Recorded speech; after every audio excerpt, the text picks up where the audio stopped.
This channel does not promote any violent, harmful, or illegal activities. All content provided by this channel is meant for an educational purpose only.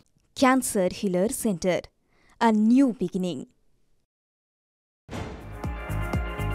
দেখুন এইসব দেখে শুনে অনেকেই বলছেন যে এ রাজ্যের ভোটার তালিকা ঘেটে ঘ হয়ে আছে। কোথাও ভোটার তালিকায় এখনো রয়েছে মৃতের নাম, আবার কোথাও কি একজন জীবিত হেঁটে চলে বেড়াচ্ছেন, কাজ করছেন, ভোটার কার্ড আছে কিন্তু ভোটার তালিকায় তিনি মৃত, তার নামই নেই।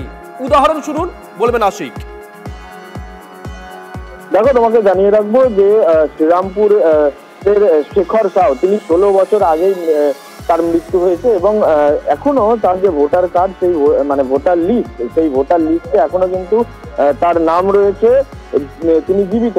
ঠিক একই রকম ভাবে গতকালকে এই যে চারিদিকে রাজ্যে যে ভুয়ো ভোটার লিস্টের যে তালিকা বেরিয়ে আসে, তেমন ভাবেই গতকাল তৃণমূল, শ্রীরামপুরের যে তৃণমূল সংগঠন রয়েছে তারা বেরোয় এবং ভোটার লিস্ট তারা চেক করছিল বাড়ি বাড়ি গিয়ে, এবং সেই মতো 20 নম্বর ওয়ার্ডে শ্রীরামপুরের সেখানে তারা যখন যান তখন তাদের চক্ষু চড়ক গাছ, অর্থাৎ সেখানের বাসিন্দা শিপ্রা ভট্টাচার্য, তার যে এপিক নম্বর, সেই এপিক নম্বরের সঙ্গে যখন তারা মেলাচ্ছেন যে তার ওই এপিক নম্বরে অন্য কারোর নাম আছে কিনা, তখন তাদের চোখে পড়ে যে কাশ্মীরের শ্রীনগরের এক বাসিন্দা কামরান আলী, তারও এপিক নম্বর 1।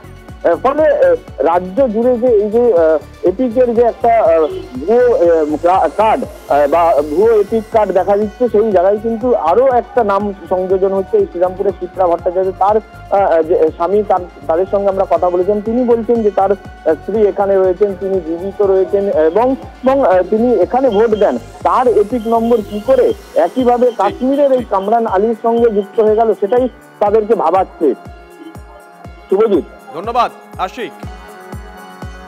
আপনার মিসেসের এপিক কার্ডে সেটা জম্মু এন্ড কাশ্মীর, এটা কি করে কোথায় শিপ্রা ভট্টাচার্য, কোথায় কামরান আলী, এটা হয় কি করে?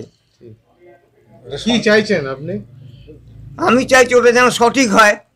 আমি তো এখনো জীবিত, আমার ওয়াইফও জীবিত, নিশ্চয়ই ঘরে রয়েছে, তার আধার কার্ড রয়েছে। মানে এখানেই আপনারা ভোটার? হ্যাঁ, এই আমি কিসের কেষ্টদের আগে এসে দিয়ে আসছি। সমস্যা অনেক তো ভুয়ো নাম, আস্তে আস্তে আমরা এপিকে যেটা হেল্পলাইন আছে আমাদের, তাতে আমরা দুটো করে দু জায়গায় পাচ্ছি। ইতিমধ্যেই আমরা শ্রীরামপুরে অন্তত 5-6 জনে পেয়েছি।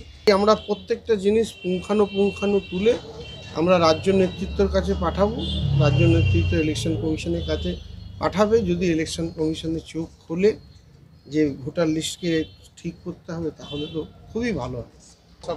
মেজর সমস্যা হচ্ছে যে বহু লোক যারা এইখানে বাসিন্দা নাম তোলার চেষ্টা করছে, তাদের নাম উঠছে না, আর বহু লোক মারা গেছে যাদের ডিলিট হওয়ার কথা, তাদের ডিলিট করা হচ্ছে না।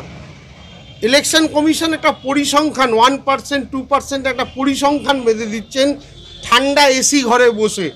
ঠান্ডা এসি ঘরে বসে ইলেকশন কমিশন ইনস্ট্রাকশন দিলে হবে না, নেবে ফিল্ডে, তাদের ইনফ্রাস্ট্রাকচার তৈরি করতে হবে। আপনি কি অস্বীকার করতে পারেন ঘটনাটা? বলুন, জবাব দিন। এই বিতর্কে পা রাখা মানে বেরোনোর সব পথ বন্ধ। আজ এই দল, কাল সেই দল।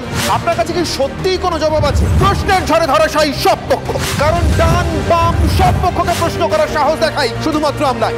আমি অনির্বাণ, এখন থেকে শুধুমাত্র TV9 বাংলা। অনির্বাণের চক্রপুহ, মানুষের পাশে, আপোষহীন। 7ই মার্চ থেকে, সোম থেকে শনি, সন্ধ্যে 6টা 57 TV9 বাংলায়। TV9 বাংলা, না দেখলেই নয়।